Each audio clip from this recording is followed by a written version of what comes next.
Alam mo ba na may mga sikretong taktika na ginagamit para manipulahin ang isip mo at hindi mo man lang napapansin? Tuklasin ang madilim na mundo ng psychology bago pa ikaw ang maging biktima. Naranasan mo na bang mag-host ng taong mahal mo sa mahabang panahon? Paano kung isang araw mag-chat siya? Handa ka ba sa mga dapat mong gawin?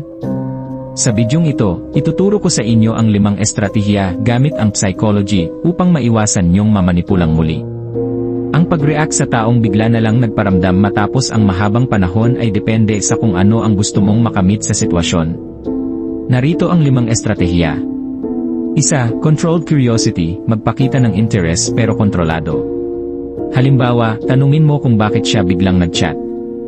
Why, long time no chat ah. Anong meron at naalala mo ako bigla?